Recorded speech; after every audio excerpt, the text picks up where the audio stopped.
Hello friends, this is Dr. Saikia.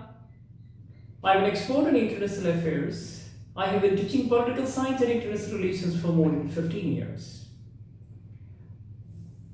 I'll be discussing today with you India-China border clash. Let me tell you very frankly and precisely, India and China has been fighting on the LAC, line of actual control, or the Makhan line since 1962. This is not the first time India and China are at conflict. Both the countries having numerous conflicts, but this time this conflict is a little bit significant and little more significant and more extraordinary, so to say. Why? This conflict started in May in the Galwan Valley in eastern Ladakh. Since May and now it is July, almost 2 months, there is no solution that we have found. The conflict is on. The tragic part of the conflict is that on June 15, Chinese and Indian troops, they clashed. As a result of this clash, unarmed clash definitely, 20 Indian soldiers died, and we have also lost a colonel, commanding officer called S. Babu of 16 Bihar Regiment. And this Galwan Valley, the point where the conflict took place, China demands, claims it is a part of its Xinjiang province, and India claims it as a part of its Ladakh Union territory. The clash is on. Now, the incident took place when the commander level talks were held, right, to disengage. When troops were disengaging, Indian troops under the command of Colonel Babu, notice that the Chinese soldiers have built a kind of a structure within the LAC that falls inside India. And when they dismantled the, kind of the structure that PLA, People's Liberation Army, built, the tragic incident took place. Since then, we are talking, we are negotiating, but nothing has happened so far.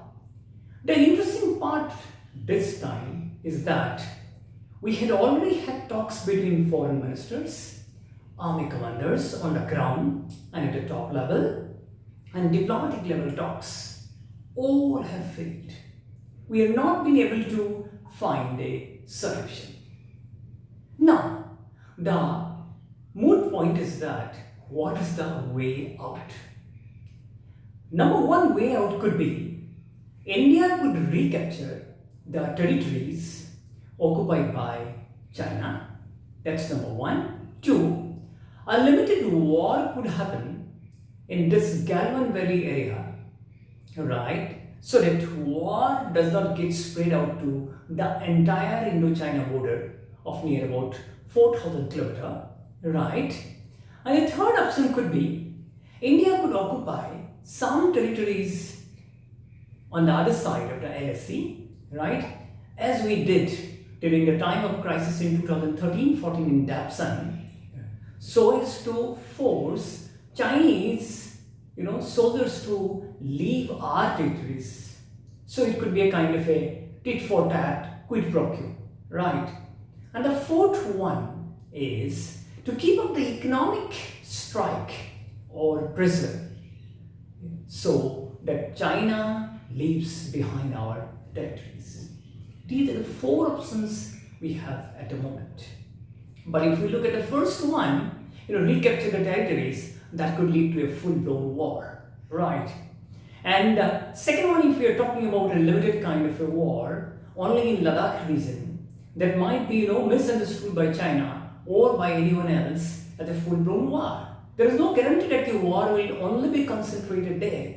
It might get extended to the entire LAC or on the McMahon line or in the eastern part of India. Because we are sharing a border with China from Ladakh to Arunachal Pradesh in the east. That is very, a very, very serious one, right? And again, if we today go and occupy some territories on the other side of the LAC, this will look a little awkward, right? We could have done it a little before, right, when the crisis started. And then India will be on the other side because we may not get, support from the international community the way we are getting now, right? And the other one and the last one, economic kind of measures, tightening of, kind of banning Chinese apps or Chinese business interest in India could be one possible way to keep pressuring the Xi Jinping regime in Beijing. Now the question is that why China is behaving like this? What are the main reasons behind it? Number one could be Xi Jinping, the current president, is a very, very over-ambitious person. His agendas like Belt and Road Initiative, if you look at China-Pakistan Economic Corridor, great rejuvenation of the Chinese nation, China Dream, right? All are very, very ambitious projects he has been undertaking, right? And also, another one very interesting thing about him is that he wants to get back to how Mao used to rule China. It seems, right?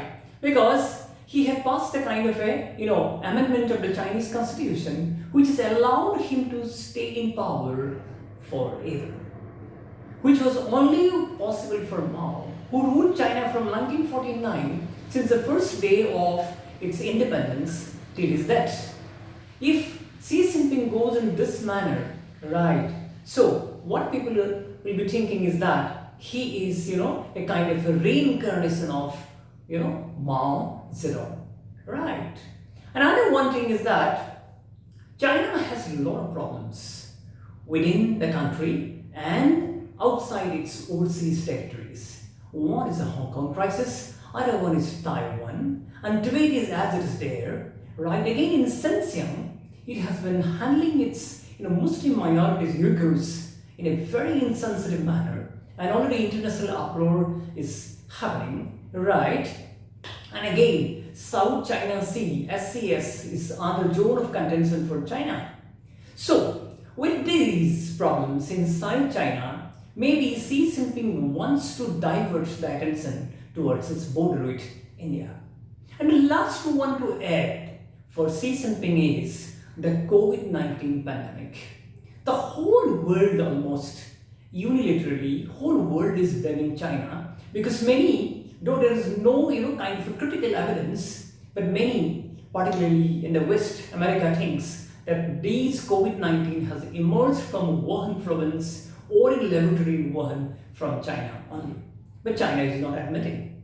So today, the China has been under a kind of an international apprehension. So to divert the whole attention, it might be so that Xi Jinping is putting its entire ballgame towards Indo-China border. And there could be another one technique China must be using, that what we have seen in the past is salami slicing.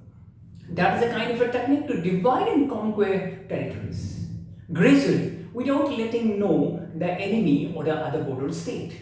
This could be a kind of a very smart technique, because under this technique you will not, because it will go very slowly, not very blatantly. It will come and occupy a big territory. Gradually it will go one by one step and the second step and the third step. But now though it has come to light how China is using brutal techniques against Indian soldiers and the army, but it has already done a lot of loss to India, right? So what India should do at the moment? Precisely, India should hold on to its current position by building global pressure on China. That's it. Second, make all types of military preparations, which we are making it, which we have already made, so as to counter a full-blown war from China, right? And we need to continue our diplomatic negotiations as far as possible, right? And again, the most important one could be looking at the kind of international pressure on China because of its COVID-19 pandemic, and that's building up an international coalition against China. Because very few countries in the continent in Asia, they're happy about China.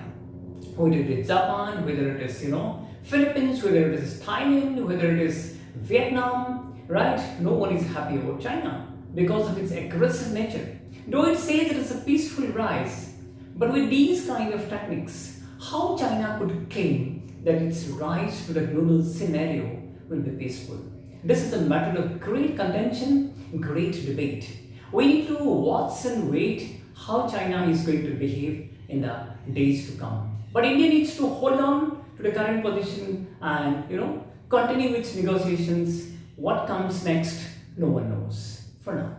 Thank you, friends. Keep watching my videos. I'll be bringing these kind of very crucial topics to all of you, which will be highly useful for you, both for UPSC examinations and for people those who are studying international relations and political science, and also for people those who want to know about the current happenings in and around the world. And if you have any question or query and feedback, definitely you can post it. You can like my videos, subscribe my videos in YouTube, and also you can directly mail it to me in this address: drmakhansaikia@gmail.com. That is Dr. Makhan Saikia @gmail.com. Thank you. Keep watching my videos. Thanks a lot.